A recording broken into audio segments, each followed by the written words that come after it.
Hello and welcome to another episode of the Field of 68's off-season grades. My name is Rob Dosser. I have Jeff Goodman with me, and today we are going to be talking about the Arkansas Razorbacks. Coming off a season where for about 2 months it looked like John Calipari made the wrong decision, like he might get fired, like he might actually be a one and done at Wow. Arkansas. And then in late January, in February, heading into March, Arkansas turned some things around. They ended up making the NCAA tournament as a 10 seed. They not only beat Kansas and Bill Self in the first round of the tournament, they beat Rick Pitino and St. John's in the second round of the tournament and made it all the way to the Sweet 16, where they took Texas Tech to overtime in one of the more thrilling games that we saw in the tournament this past season. The best part about it, Jeff, is that um, unlike John Calipari teams of the past, there is actually quite a bit of retention on this roster. DJ Wagner is back. Carter Knox is back. Trevon Brazile is back. Billy Richmond is back. Cal went out and got two of the better veteran five men that were available in the portal. Malik Ewan from Florida State, who averaged 14 and 8 this past season. Nick Pringle from South Carolina, who had played at Alabama, who has plenty of experience in the SEC, who averaged 9.5 points and 6 rebounds this past season.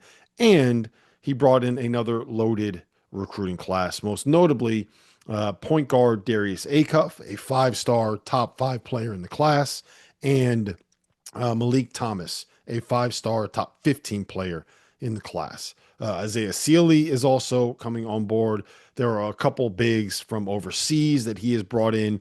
But overall, it looks like this is probably going to end up being an 8 or 9 man rotation, an 8 or 9 player deep team for Coach Cal. And I'll be honest, I think that the roster that he's put together is pretty impressive, and I feel good about where Arkansas is right now. Kind of in context, but and we'll get into that. But I feel good about where Arkansas is under Coach Cal in year two of that era. Yeah, I mean, how can you not? Again, they've got high-end talent. They got high-end talent, bringing in Darius Acuff, as good a point guard as there probably is in this class talent-wise. Malik Thomas, another big-time talent, freshman guard. DJ Wagner made strides last year. We saw it as a point guard. Um, and they've got multiple options up front. As we saw last year, Carter Knox came on late. He came on late, and Billy Richmond came on late. Mm-hmm. As that team flipped it, those were two critical. We talked about Nelly Davis, but those were two critical pieces that also kind of flipped their seasons around at that point. Um, I mean, again, I don't know. I don't love the fact that Cal is okay with this like 8.5 man, 9 man team. I, I don't want him to have 13 that can play, but I think the number is 10. I think you want to have 10 you can rely on. And I don't know these international guys well enough to know, are they projects? Can they help this year? We'll see. Only time will tell with those guys. But, I like the top 8 or 9 a lot. Retention's important. That's going to give Calipari and Arkansas an advantage over a lot of other teams that don't have that same level of retention. But I think certainly the development of those freshman guards and Acuff in particular, Rob, as a point guard making quality decisions and making shots from the perimeter is going to be key, because the one thing I'll say is those three guards, Acuff, Wagner, Malik Thomas, none of them are really lights out perimeter shooters. None of them. So the spacing, it's going to be more, I would think Cal's going to, could he bring back the full dribble drive with this team? Because it seems like a team that has a lot of that, especially out of those three guards. Yeah, I think if we were going to see it, we would have seen it last year too. Um, but I'm torn on when we're all right. Let's put this in the context of I think that Arkansas is one of the 12 best teams in America heading into next season. Some people might have them closer to top five. I have them closer to like the 10 to 12 range. But broadly speaking, they are in a position to compete for an SEC championship, compete for a Final Four. And if you can compete for a Final Four, there's always a a snowball's chance in hell that you can win a national championship. Yeah. I think that they're that good. Now, with that said, I'm kind of torn on how much I actually like this roster for two reasons. On the one hand, I think if you look at the continuity and the pieces they brought back, Carter Knox in any other situation, I think everybody would look at him and say the way that he ended last season, the fact that he's a freshman, the fact that he's coming back for a sophomore year in the same program, going to be a breakout star, going to be one of these guys that ends up being a all SEC breakout candidate. I think you would say the same thing about Billy Richmond in a vacuum. Um, I think that DJ Wagner, I would make the argument. We've seen a lot of guys in the portal era come in with hype, have okay first years in that program, and then their second year in that program explode and break out. And I think that I would say the same thing about DJ Wagner there if we didn't have the context of also having Darius Acuff and Malik Thomas. So there's three guys that I think in a vacuum I would expect to be breakout stars. That makes me feel good about where this program is, right? But on the other hand, Darius Acuff is a guy that is a kind of a score first, ball dominant guard, ball dominant, score first, high volume guy. Malik Thomas is a ball dominant, score first, high volume scorer, right? Carter Knox is a score first, high volume guy. Billy Richmond is a score first, high volume guy. I think Richmond can be a really good piece that becomes a great defender. You're right. But he's back on Richmond. But he's not a guy that is necessarily going to make people around him better, right? If you build stuff for him, he's going to thrive, but he's not someone that is going to make another player next to him better offensively, right? You know who their best passer? You know who their best passer might be? I mean, it's DJ Wagner. No, it might be the kid Ewan. It might be Malik Ewan. Yeah, it might be. It might be. But so the broader question is you have three guys that I think would be breakout candidates in every other year, which makes me think they have a chance to be really good. But you don't have a roster full of guys that is going really anybody that's going to make everybody else around him better. So I did you last year? Did you last year in Arkansas have that?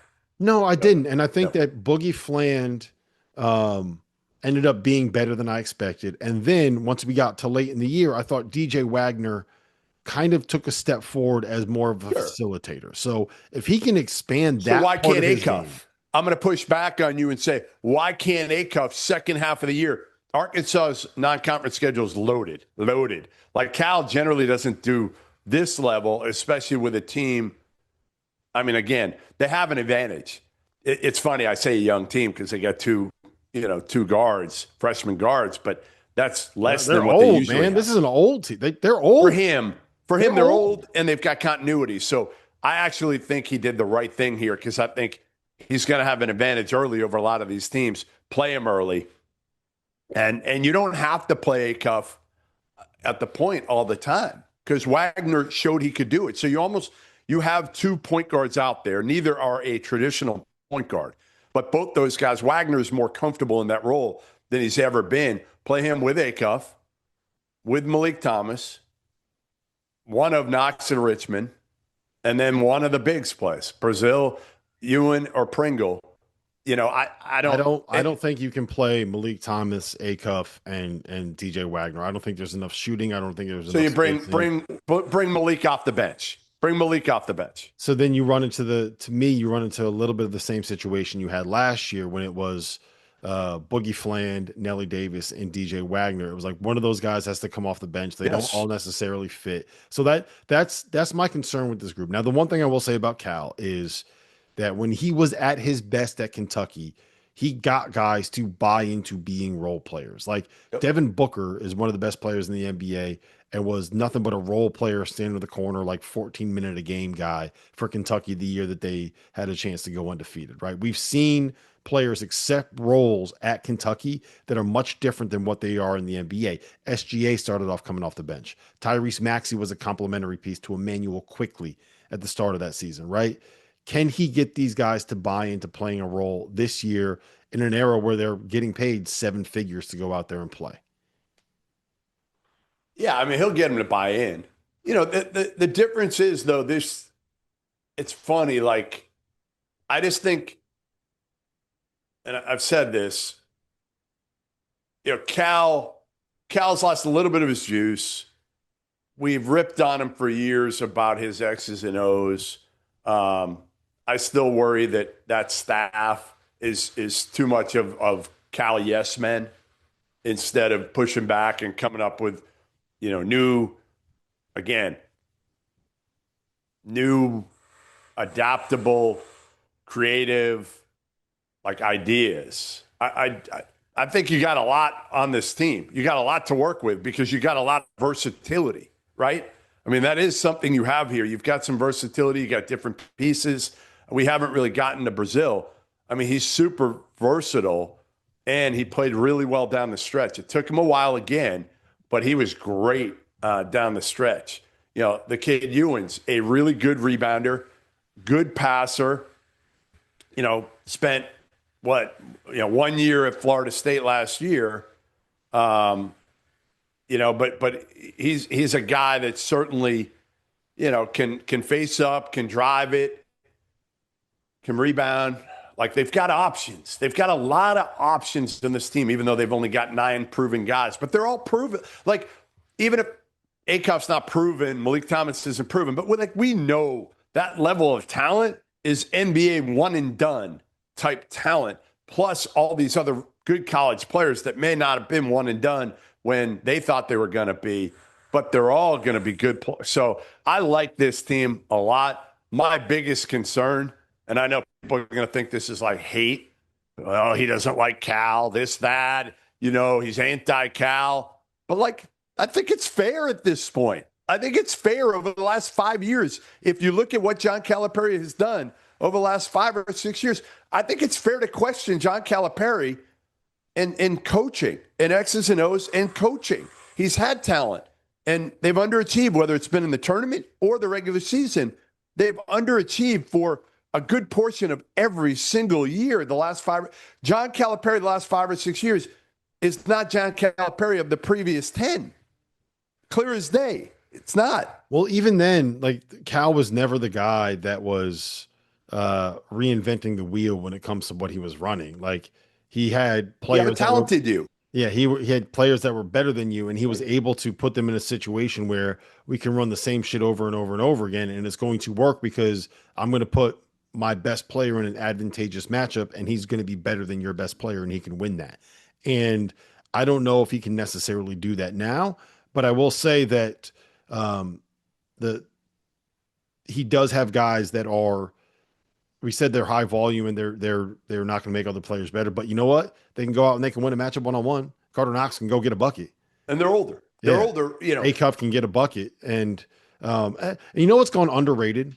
And we'll get into X Factor here in a second because my X Factor is DJ Wagner, and I want to talk about that. But I think it's gone underrated is that he went out in the portal and he added 2 bigs that combined to average 24 points and 14 rebounds last season. And shoot better. They shoot almost 60% from the floor, and Malik Ewing and Nick Pringle. And if you can get 20 minutes out of each of those guys, 5 fouls out of each of those guys to just go be big, protect the rim, get a bunch of rebounds, and allow us to be able to have these 4 guys that want the ball in their hands and to score, I think that is a nice addition. And the return of Trevon Brazil is something that I think is underrated because you have a freak athlete at 6'10" that can be switchable, that can also make threes. That creates a lot of space in and around the paint when your 4-man is able to shoot. So again, I like this roster. The question I'm asking myself is, do the pieces fit enough for me to really, really like this roster? Or is this just like a top 3 seed, second weekend, maybe Elite 8 kind of a team with the roster, the matchups kind of break well for them. I mentioned X Factor. To me, it's DJ Wagner. It's clearly DJ Wagner. It's always DJ Wagner. And I look at the comp that I'm going to make is Kai Boswell at Illinois last year, who had some of the similar, they're not the same player, but we had similar questions about them in their new spots and their new roles. And I think Kai Boswell became a lockdown defender that thrived as the secondary ball handler to a stud freshman on a team that outperformed expectations for a lot of people this past season. And I think that if DJ Wagner can kind of be that guy, be that he's going to be the guy that you put on the other team's best player, and he's going to lock him down. He's going to be the guy that accepts the idea that, like, hey, Acuff is going to be the guy on this team. I'm going to be the secondary creator. I'm going to be a guy that gets some opportunities, but my biggest role is going to be the complementary piece in the backcourt. If he can buy into that, I said last year he needs to be DeJuan Harris, right? And you scoffed at that. And I think by the end of the year, we saw like him inching towards that.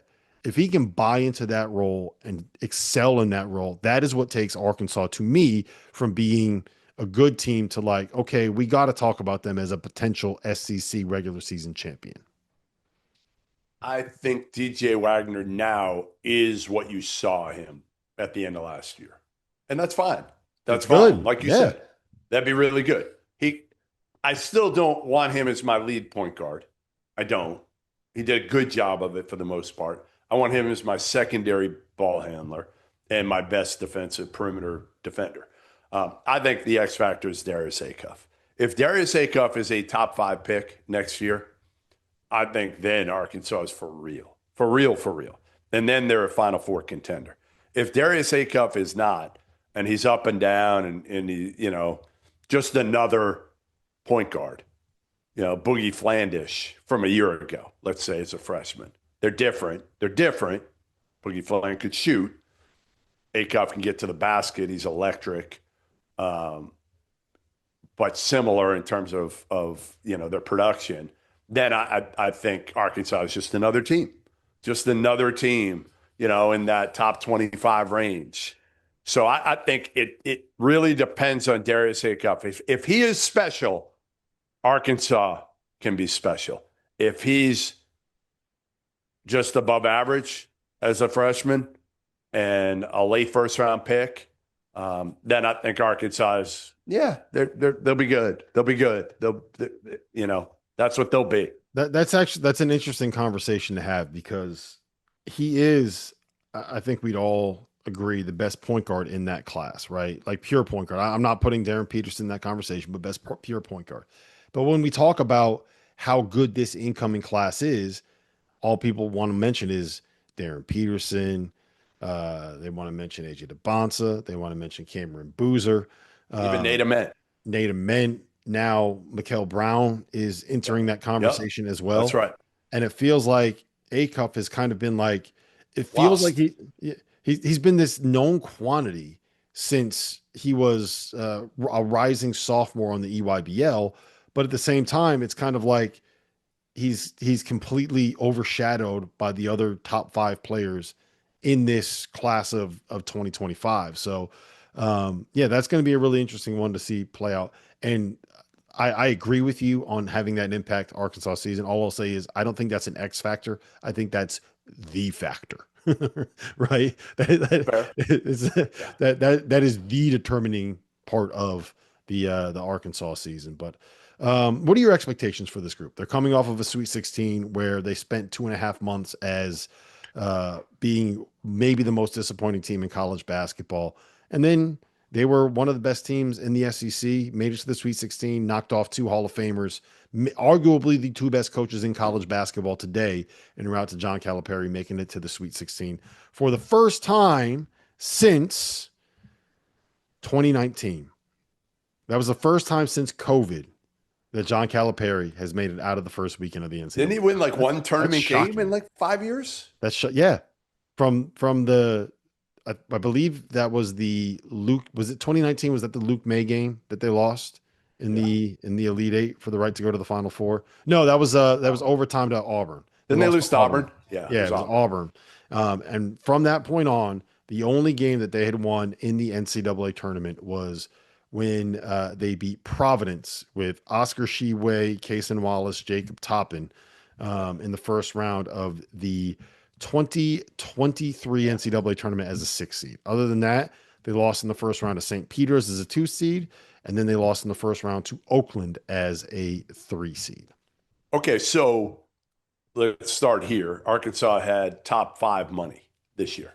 Mm-hmm. They had top 5 money. Kentucky probably won. After that, I don't know who was 2. It might have been Arkansas, might have been Illinois, might have been Indy, but they're in the mix for 2 to 5. So you got the money, you got retention, you got one of the top freshmen two of the top freshmen in the country with some veterans, with some transfers. It's a great mix. To me, I think as an Arkansas fan, you're saying we should be in the top 25 all year, never dropping out of the top 25 and going to the Sweet 16 again.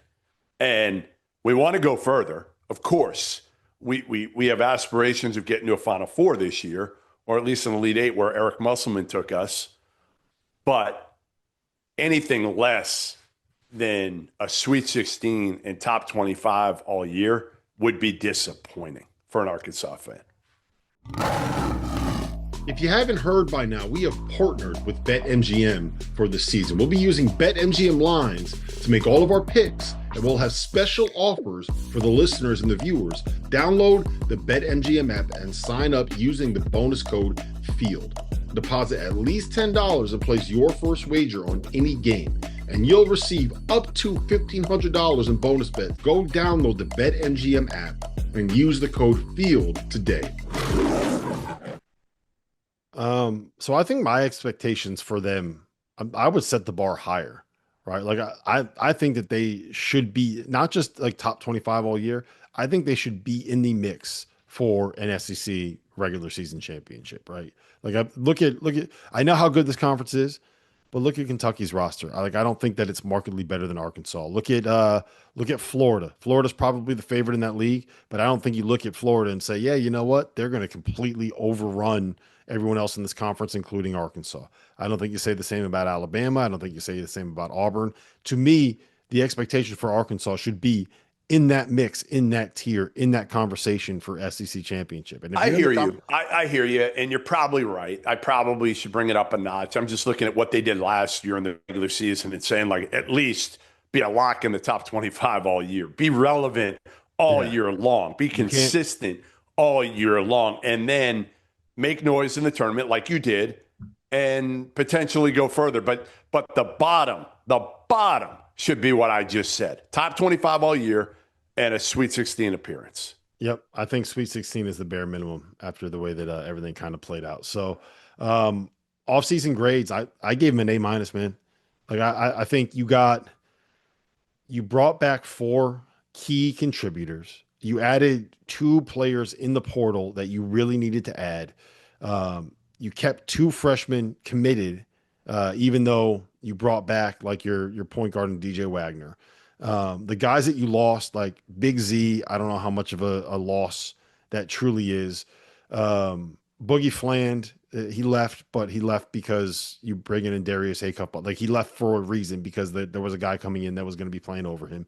Nelly graduated. Adute Thoreau went to the NBA. The only one that you look at that and say, oh man, I think that they're going to miss him is probably Adute Thoreau. And the dude ended up getting a guaranteed contract in the NBA. Like it's hard to sit there and say like he made the wrong decision doing what he, So I give him an A-. I don't, outside of upgrading DJ Wagner into an all-conference caliber 2 guard, a la like a PJ Haggerty level guy. I don't know how much more you could have asked Arkansas to do. That's the only thing I'll say is they did not add an all league caliber guy out of the portal. And that's kind of like, it's picking nits a little bit, man. It's hard to be better than what Arkansas did this offseason. I'm with you. I'm in total agreement. A- absolutely fits what they've done.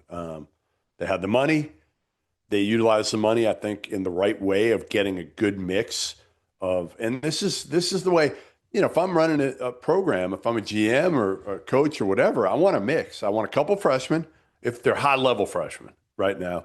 I want a few transfers, and I want to retain, what have I always said, like 4 of my top 8 I really want to retain. Well, they retained DJ Wagner, Knox, Brazil, and Richmond. That's 4 of your top 8 right there. 4 of your top 8, 2 transfers, 2 high-level freshmen. To me, that is the perfect way of doing it at this point.